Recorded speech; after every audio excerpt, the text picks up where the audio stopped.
Welcome to the first of FortiTech's ongoing security series aimed at the law fraternity and what they can do to help protect themselves in a fast-growing cyber environment that has certainly had some notable impacts over the last year of 2019 and as we enter 2020.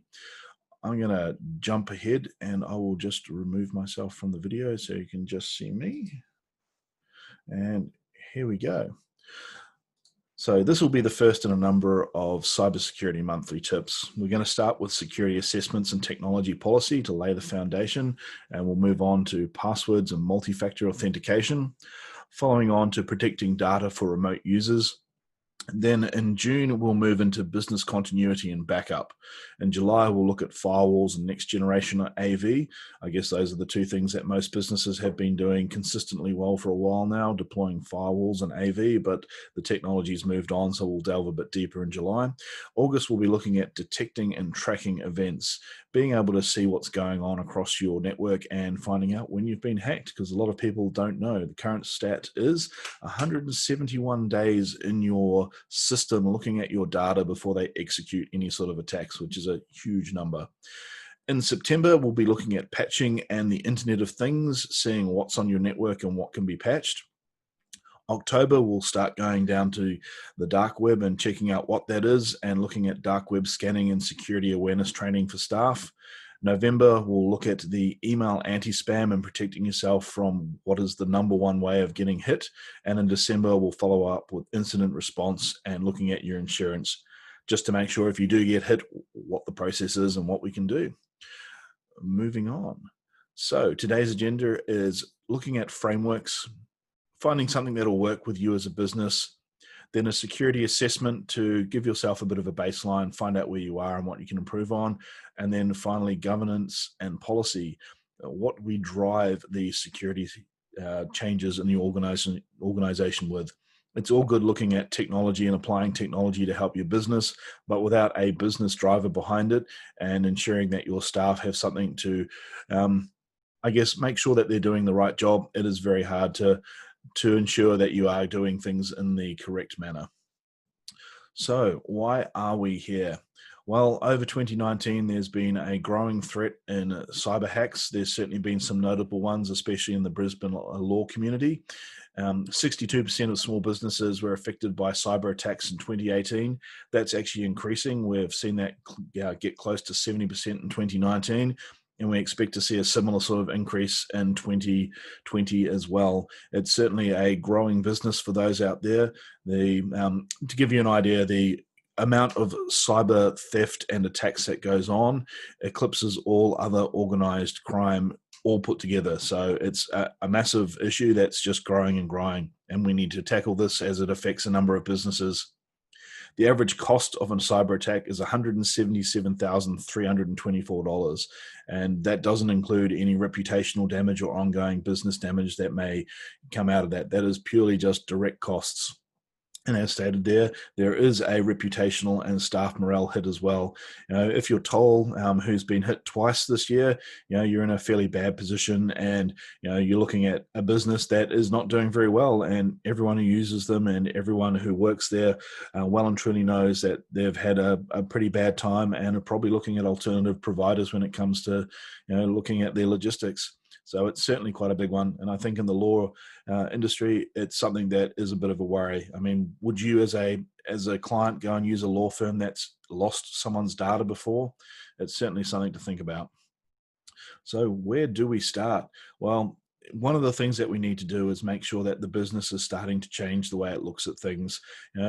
Historically, we've been looking at what we do for our clients, making sure that we have making a profit and we can actually keep running, making sure that we're following our processes in the business and that the business is operating efficiently. But we also have to add to that list looking at a security first culture. And what that means is that we are actually changing people's way of thinking within the business from the top all the way down to the bottom. And that means that as they're doing things, that security is something they think about. As they log in, they're making sure that they've got two-factor authentication so that they're putting in that code they get. Or as they're entering a building, they're making sure that the person who follows them through swipes their card. Those little things that most people don't really think about that need to start being just a part and parcel of what we do. You know, are we online? Are we using our work usernames and passwords to log into a Facebook or a third-party website or something like that, and which may lose that information? Are we making sure that as we make technology choices that we are factoring in where we go and how we operate? So this is something that's just a fundamental change to the way businesses operate now, and just something that needs to be baked into that culture. We'll also be looking at an introduction to the NIST cybersecurity framework. There are a number of frameworks out there, but the NIST one is certainly one of the better ones out there. It was developed by the US government, and it's been fundamental in how the US, both corporate and government, has tackled cybersecurity. There are a few other ones like the SANS 20 that is based on the NIST, and we have a number of other, I guess, institutions that have their own, but each of them has a different way of doing it. But the NIST one is a really good visual indicator and allows you to think on a bit of a process of, from beginning to end, how we'd go and tackle this. One thing we don't see happening a lot out of there is businesses benchmarking where they are in terms of cybersecurity. Anything we need to do, we want to start with the data, and we want to make sure that we've got a really good starting point, and we want to slowly build that and get to the point where we do have a good security posture, and we want to be able to measure that. We don't want to just make changes and hope they're going to do for the best, but we want to actively see that those changes are going to make tangible impacts to the business and how the business is being secured. So benchmarking is certainly something that you want to do when you start. It will identify all those gaps and find out what we need to do, but also on a regular basis to make sure, one, no gaps are being opened up that we don't know about, and two, we can actually make sure that we are getting our return on investment there. And lastly, policy and procedures. We want to make sure that our organization understands clearly what their requirements are, from the top to the bottom, from the board all the way down to the workers. We want to make sure that everyone understands what it is they need to do and what that means to them. And in some respects, it does offer the ability to shift that liability down to the employee if someone hasn't done the job right.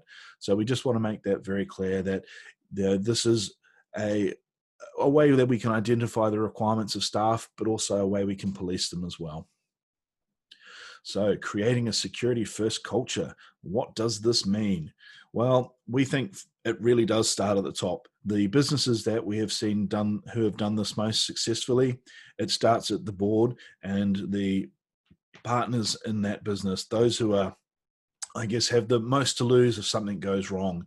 If we look at Landmark White from 2019 and what they've gone through, their board was, when they first attacked, half their board resigned.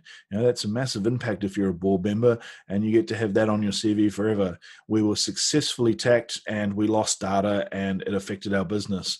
And as that's progressed on, they've lost more and more of their clients and more of the business. And, it's been massive to the entire business. Staff have lost their jobs, but it really did impact the board. And we believe that this is something that, boards need to be behind. They need to understand that they are a part of the solution and also the problem, and that they need to be embracing it personally as well as from a corporate standpoint.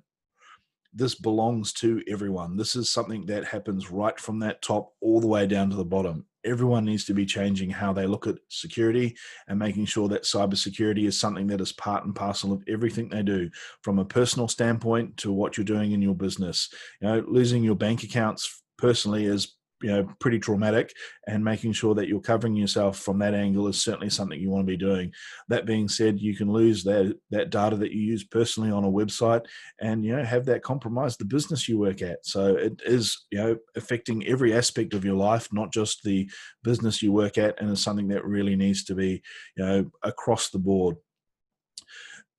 When I say build awareness into every process, I mean, no matter what you do, if you're walking into the building, you're being aware of what's going on. You're looking for people that might not, might be there, but you don't recognize them. Are you sure?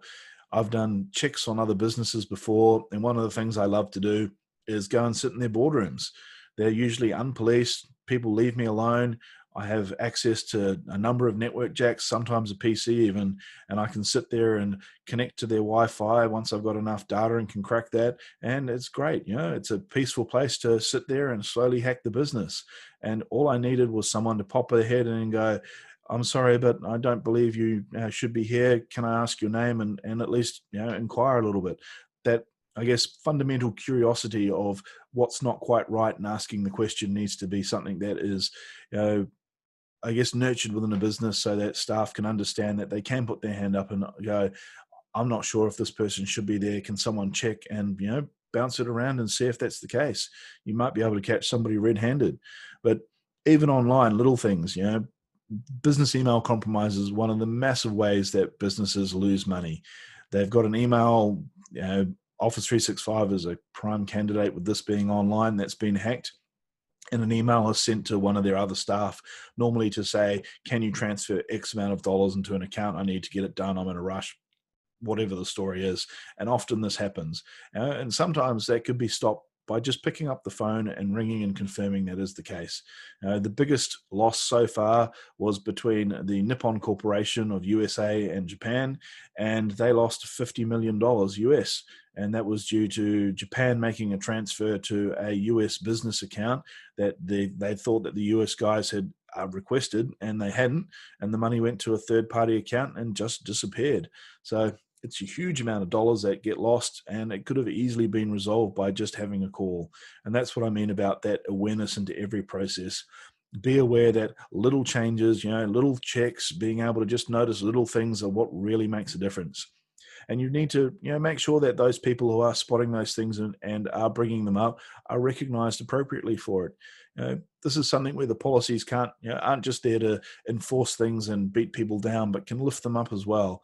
And we think that most businesses need to really take the time and effort to show that if we're starting to make this cultural change, that those people who are doing it right are those people that get rewarded and recognized. And make it fun, gamify it a bit. We've found with the security awareness training that it gets a bit competitive, and staff are sitting there and going, oh, so who managed to pass that last one that went through? Did everyone get it all right? And it's a chance for people to sort of compete a little bit and make it a bit of a game. And we think that's a great way of being able to start making a security first culture to your business, and just start on that path of building awareness from the top to the bottom, and enjoying the process, and not being too hung up about the security side of it. One of the things I often get asked is, isn't this an IT problem? And the answer is a resounding no. Actually, there's three parts to this problem. The first one is the business owner, whether that be the board, the managing partner, the partners in total, whatever the ownership of the business is, it's the business owner who is accountable and liable for that. They're also the ones who set the budget for protecting the data. So it kind of starts and ends with them. Information technology's role has always been to make the business more efficient and use innovation and new technologies, and to help the business grow and be more profitable and find the best ways and the easiest ways to do things. And they can continue to do that, and they can work in with part of the other areas, and that includes information security, or IS. And you see, information security answers to the business owners. Their job is to protect the business's assets, including their data, and to manage those risks that the business has. And that includes sometimes turning back the IT team a little bit and taking away some of those innovations, or at least tempering them with a little bit of security, so that people can really get the best of both worlds. They can innovate, they can access things remotely, and they might have to enter a little 6-digit character from their phone app. Something simple that's not too onerous, that enables them to get the security and get the innovations and use those things to make the business more efficient and profitable. But at the end of the day, IS's job is to feed those changes into the business owner, and the business owner to go back to IT and say, look, we need to do this. So it is three parts to this problem. You have the business owner who's accountable, you have IT whose technology and infrastructure it is, and you have IS who's providing the oversight and the risk management. So those three groups working together is what delivers a really, really good in-depth security posture, so that you can make sure the business is doing well. We're not affecting IT to the point that the business can't work. It's not costing the business owners arm and a leg to do it, and at the same time you're getting the most out of that risk mitigation. So just remember, this isn't an IT problem. It is a problem for those three groups. Now, on to the NIST cybersecurity framework. So this is it. It's pretty self-explanatory. There are 5 areas that I guess the cybersecurity processes, procedures, and changes and technologies need to fall into. Those are identify, protect, detect, respond, and recover, which is basically what we should be doing all the time, identifying what's going on, what assets we have, what risks do we have, what are the governance for those things, how do we get the plan to look after that. Moving on to protecting those things through access control, security awareness training, putting the proper data security things in, information protection procedures and processes to make sure that we've got, what do we do to make sure it's protected? How do we do this? Maintaining all those systems and putting in technologies that are there to protect the business. And then we have the detection. This is certainly, I think, is one of the most fundamental parts of a good cybersecurity framework. It's all good protecting the data, but if you don't know you're being hacked, you really just don't know what's going on. And we think that visibility is certainly, the most important cornerstone here. Knowing if there's any events that have happened, being able to monitor things continuously, and having processes that identify those things and alert the necessary people to get things done. We then have the response. What do we do once we've found we have actually been hacked? What's our plan there? How do we communicate that to those people internally? And when things have gone wrong, how do we communicate that to the world outside as well? How do we analyze, whether we're doing a good job or a bad job? Or what do we do? What don't we do? You've got Target, who were hacked a few years ago and lost hundreds of millions of credit cards, and they knew what was going on for 6 months. They had the technology in place to detect it, and they saw what was going on. The issue is they weren't actually able to figure out a path to change it. It was a massive business stopping exercise to replace every POS unit across all of their stores. And for them, it was, well, we can stop our business for months to figure out how we do that and not take any credit cards, or we can keep looking at the problem and working on it. And eventually they lost all the data, and they did do something about 6 months later, but it took them 6 months to analyze what their process would be to actually mitigate it and make those changes. And it was massive. And they still lost 100 million credit cards, and I don't think it would have made any difference. You've got those sort of things. How do you respond?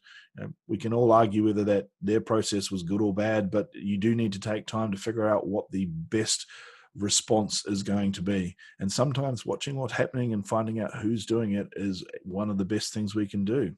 The ASD, Australia's Security Directorate, will actually go into a client who's been we're talking about the big end here, the government departments, the massive businesses, the infrastructure, those sort of people that the ASD does respond to. They'll actually go into one of those during their incident response, and will sit down there, put their agents on, and just sit back and watch what's going on. They realize data's starting to go and that people are taking it, but what they're trying to do is identify the source of that. As funny as it sounds, is it China trying to hack us, or is this a corporate espionage one? Is this an internal employee? And they will take the time to make sure they analyze the situation and come up with, to them, what is the best path forward in identifying and stopping this forever. And the rest of the respond one, you have mitigation strategies and improvements to the rest of the process to ensure that you are detecting and protecting yourself. And the last one is recover. I guess this is for the point where you get to the end and you find that you have to put everything back together. And usually this is from a disaster, whether that be something burns down, you've got to build your business after a massive reputational damage or similar sort of things. And that includes the planning, the improvements, and the communication of what's going on and how we do that. So that, in a nutshell, is the NIST cybersecurity framework. And as we proceed through the rest of these monthly sessions, we'll start showing you how each part fits into that cybersecurity framework, so you can get an idea of how everything fits into the whole. But if you want to take something away from this, the 5 areas that are worth looking at are identify, protect, detect, respond, and recover. And each of those are important, but detect is certainly the cornerstone, and making sure that you know what's going on across your network is the most important thing you can do. So why use NIST in particular? It complements ISO 27001 as one of the things that we think is definitely out there. This is a ISO standard that goes with all your other ISO standards if you're that way inclined, and it helps ensure that you have the right process and risk management strategies in place to, I guess, identify and deal with issues and then feed in continuously those changes so your business always gets better. And that's something we like about it. It's complementary, it dovetails nicely with it, and it's not a replacement approach. It is risk-based. Anything that is risk-based is so much better. We don't want to sit there and try to do everything. What we want to do is take a step back, identify those risks, and smartly put in mitigation strategies so we're getting a good return on our investment and making sure that we are doing things in a cost-effective way. And that, I guess, is one of the other benefits of the NIST one is cost-effective. You can easily see what areas you're doing and the impacts they'll make through that risk-based approach. It is worldwide. Even though it is developed in the US, this is something that has been around for a while, and Australia is not the only country that has embraced it. And the best thing for me is it is easy to visualize and work with.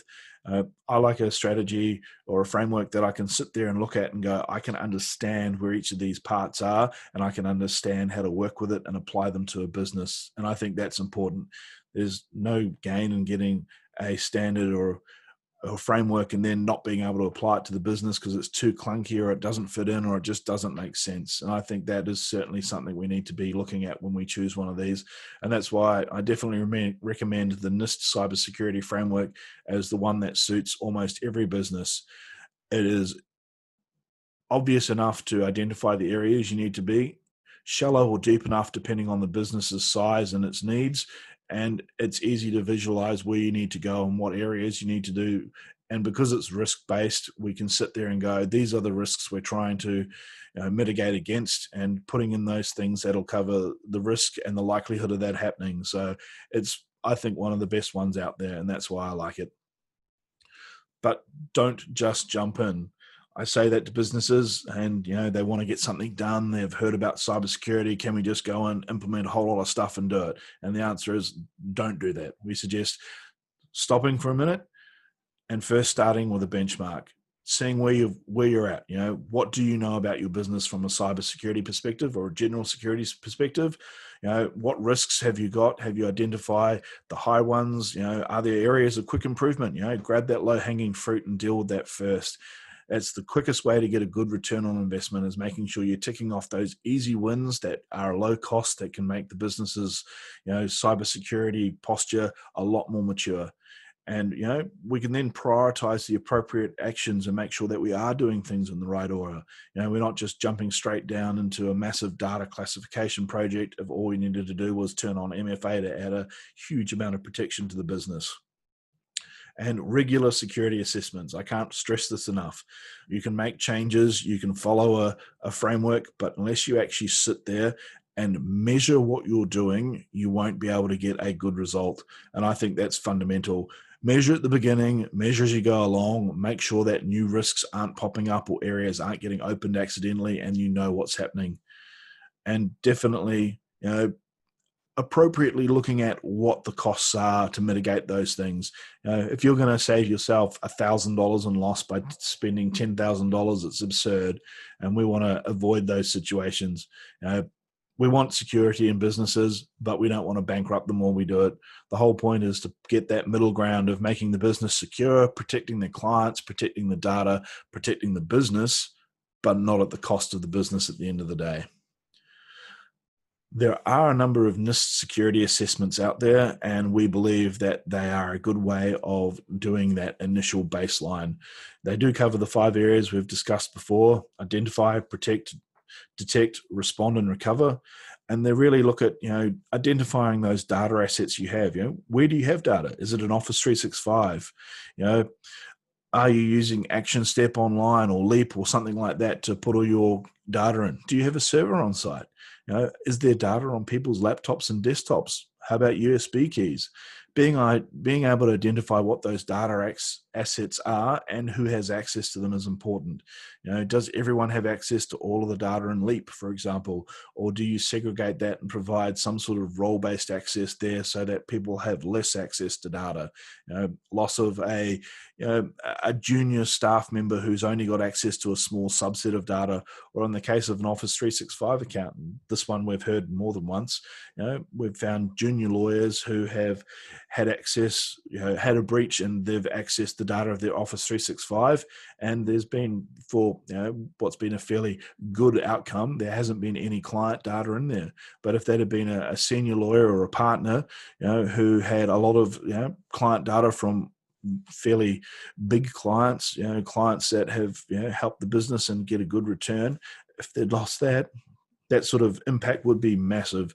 And that's why we think that access, as well as the identifying the location of those data assets, is important. A risk-based approach. We think that this should be part of anything with IT. Are we trying to, limit, even if you take it the other way, an opportunity-based approach, it's still the same thing. What's the impact, positive or negative, and what's the chance of it happening? We want to minimize the chance of it happening and minimize the impact, but not at the cost. If the impact's going to be small, not at a bigger cost than the cost of that impact. And the important thing with these security assessments, they really need to factor into the overall business governance and strategy. If they're completely, off the side, don't have anything to do with the business, or aren't going to make any tangible difference to the business, I guess the question is why are you doing it? If it's not part of your overall strategy and where your business is going, it's not going to help you get there in the long run. And we think that they need to be a part of that overall strategy. So the what, the where, the who, and the how. These are questions that you need to think about when you're sitting down and looking at your data. What data do you collect? Is there data that's of a financial nature? Is there data of a medical nature? Is there any other sensitive data that you collect? Probably be surprised at how much you do collect on your clients that is kept. And where is it stored? Is it on a server, in the cloud, on a USB? There's so many locations, and you just need to make sure that you are looking at all of those, and at the same time remembering where things have been stored. We've seen people use marketing things that's included a number of bits of data on their clients, and then they've moved to another platform, and that's sort of left in the cloud doing nothing. Or even backups that were used to a cloud provider and have been left behind. That's seems to be a fairly common way of breaching data. So it's something that really needs to be taken into account.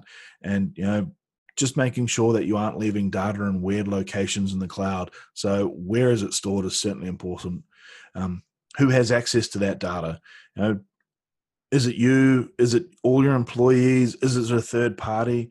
What access do they have? How much access do they have? Is it a small amount? Do they have access to all of it? Are they an admin account? And lastly, how is it protected and backed up? This one's a big one, because a lot of people think, hey, I'm going to use the cloud. I'm going to stick it in Office 365, or I'm going to put it up in Leap, or wherever they choose to put it. But the one thing they forget is it's just another system, and sticking it up in the cloud, it has the same rules of any other data. Is it being backed up? Can you restore it to that system or another system? What happens when things go wrong? Is it protected, and how long are you keeping those backups for? Doesn't matter whether it's an on-site server or in the cloud, those things need to be answered. And Office 365, as an example, isn't backed up. Xero isn't backed up. There's a number of cloud locations out there that people think are being looked after, but they aren't. They're not being backed up. And these providers are very, very open about it being the end user's responsibility to make sure that they're backing up their own data. They provide a service. It's a highly available service. They can lose a server and they can get it back, and your data won't go missing. But if you happen to accidentally delete it, or it gets breached by a third party and encrypted, and you don't have access to it and it's ransomed back to you, these are scenarios that have happened and happen with fairly regularity with Office 365, and there's not much you can do about it unless you've got a third party backup. So how it's backed up, no matter whether it's on site or in the cloud, is certainly something to be thinking about. So there's a number of tips when we talk about security assessments that we think people should make sure that they're thinking about. As I was saying about before, cloud providers don't back up their data. That's certainly a big one. And also think about data not just as digital things that are kept on computers in the cloud, but physical things too. You wouldn't go to court with your case notes and have them, waving around for anyone to see. same thing applies. It's easy enough to drop a manila folder somewhere and lose case notes for a case, and that's a data breach. The physical things need to be protected just as much as the digital ones. And don't just think of it as your business. You have suppliers and vendors and subcontractors who are also your responsibility. You know, you're responsible to your clients for everyone that's in your supply chain behind you. And that includes all those cloud vendors, that includes any subcontractors that may have access, any consultants that come in that might also have access to your systems. And vulnerability scans and penetration tests. This is one that we often see people have, but I'm getting these done. Well, they are useful, but it's not just technical controls. There's managerial controls. There's the culture change we're talking about. There's a whole bunch of things that you can't really pick up in a vulnerability scan or penetration test. You can't just plug a hole when it comes down to people who are, the ones stealing your data. We've seen companies who've literally had data walk out the door because people have photocopied it. And, a vulnerability scan or a penetration test is never going to identify that as an issue. And so we just tell people, yes, they're a tool and they're a good tool, but don't think of them as the only tool. And the last one is engage external expertise.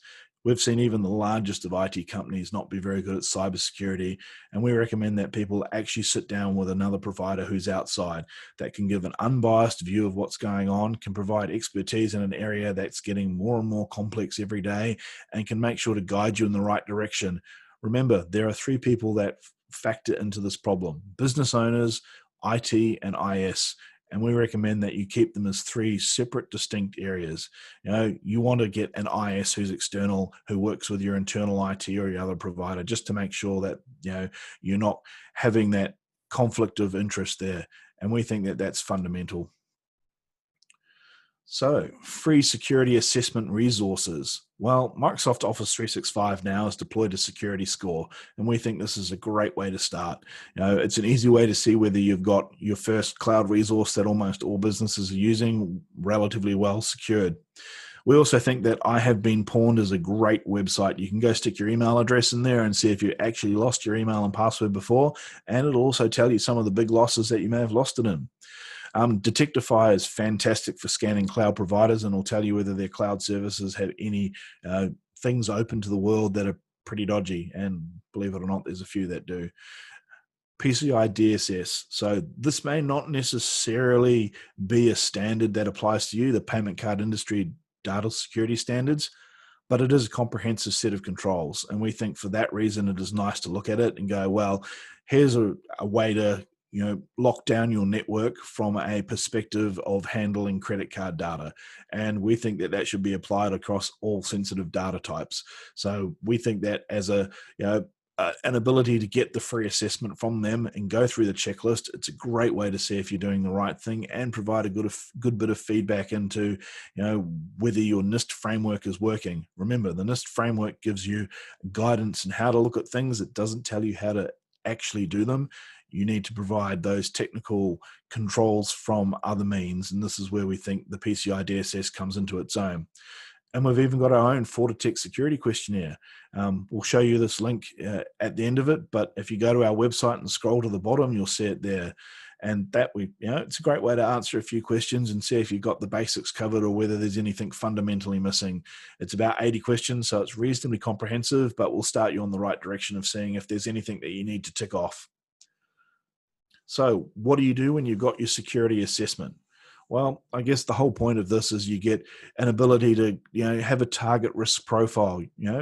When it comes down to it, you can mitigate every risk in the world and spend every dollar you've got doing it, but that's not the smartest approach. So you want to find a nice balance there. You want a risk profile that aims at getting rid of those risks that are the most prevalent or going to be the most impactful, and then manage the rest. And we think creating that risk profile that is a good balance is the first step. Identify those high risks, identify those quick wins, and then get that action plan in place so that you can really work towards, moving your business's security maturity from where you are now to something a little bit more mature. And at the same time, from that outcome, you can set deadlines. You can get your communications plan together so you can communicate with your staff, those people who work with you, your clients, pretty much whoever you want to demonstrate that you are making a difference in your business. Cybersecurity governance. So as we discussed before, it starts at the top. This is from the board or the partners, all the way down. We think that this works best when one person is assigned the responsibility. That is, whether it be a partner or whether it be an employee, that they are assigned the responsibility to oversee the cybersecurity side of it. They don't necessarily have to put things in place. They just have to be that conduit that ensures that things are progressing and put in place and reports back up the chain. You know, Again, we believe this needs to align to your internal policies and how you run your business, but also externally to that, what are the laws in Australia? Do you have any regulations or codes of conduct that you also need to ensure are fed into this process? And this is where having that one person who can be across it and get all that information and bring it all together, and that just makes it clean and tidy. And whether your third-party company you're outsourcing it to is coming to you and saying, okay, so these are all the laws, these are the regulations, and here are your code of conducts for your particular industry sector, and this works with that. Your one person who's responsible can just make sure that everything's ticked off and they're going in the right direction. And the last one, you got to be proactive about this. This isn't a once-off thing. It is continuous. This is a moving target. It is getting harder every year, and there are just you can't just do it once, forget about it, and it's going to be okay for the next 10 years. It's kind of the position we've got in, where everyone thinks that antivirus has been enough. And these days it is just so far from the truth, it's not funny. So be proactive and make it a continuous process. So what are the laws and regulations?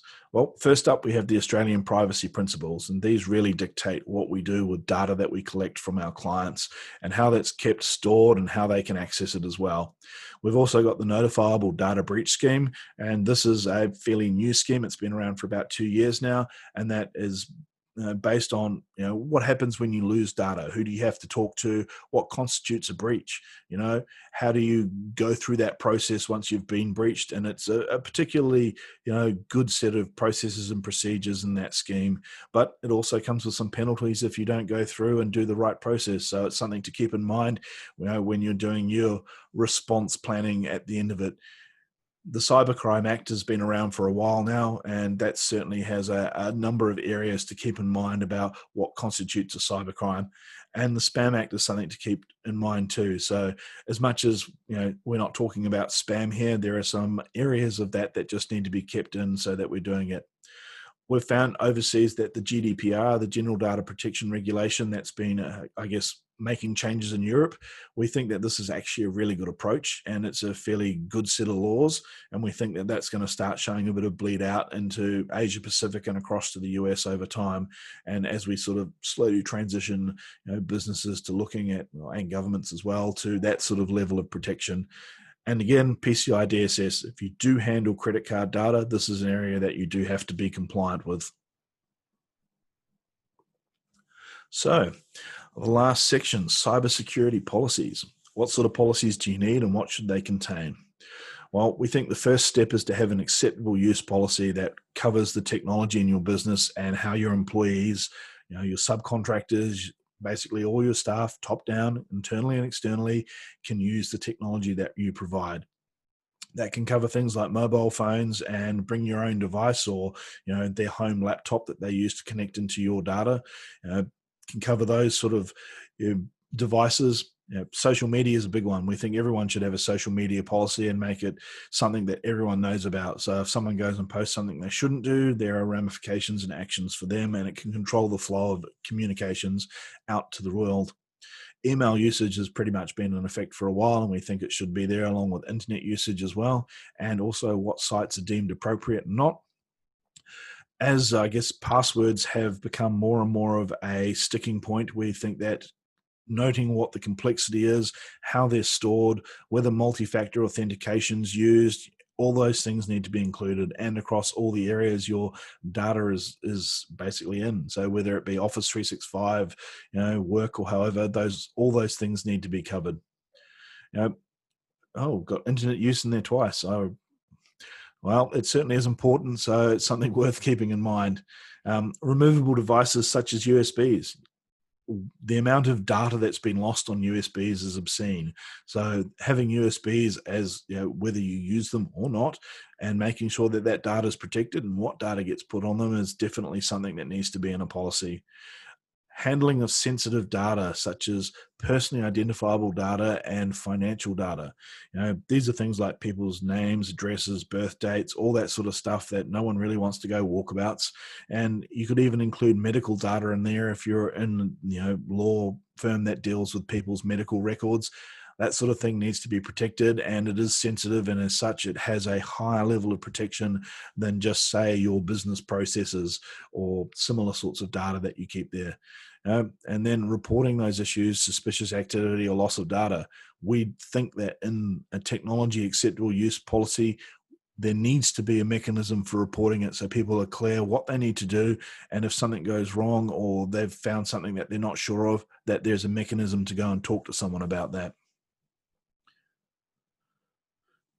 So the next policy we think people needs a data breach response policy. And that needs to say who's involved when things go wrong, what their responsibilities are, what the processes are when things go wrong, and how the communications take place. Who do you talk to about what and when? It's certainly important. Are you involving your insurance company earlier? Do you tell your clients, and what do you tell your clients? Third-party requirements, any insurance, the IAIC, even your local Queensland Law Society. Do you have to contact them and let them know? And the biggest thing, testing it, making sure you've got a schedule in place to test it regularly and make sure that your data breach response actually works. Iron out those things and make sure you're getting juniors who may not be the first person in the response party, but if someone's unavailable, they're the next up. Make sure that they're part of the testing so they understand it too. So when it happens, inevitably things never go smoothly when it happens. So put some make it bumpy. Put some things in there and make sure you test those out. Similar to the data breach response policy, we believe a business continuity and disaster recovery policy is a mandatory thing for businesses.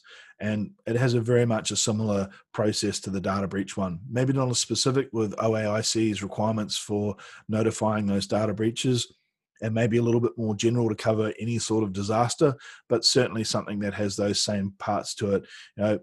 Who's involved? What are their responsibilities? What is the communications? What is our test schedule?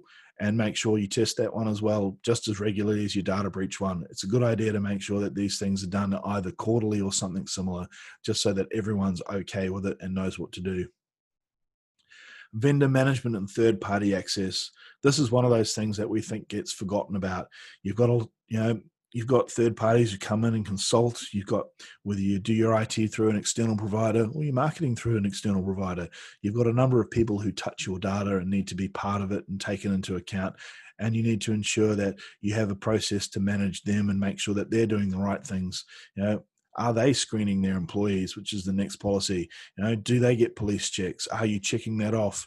Those sort of things just need to be kept in mind.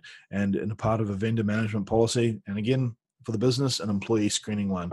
How do you make sure that the people you are hiring are the right people?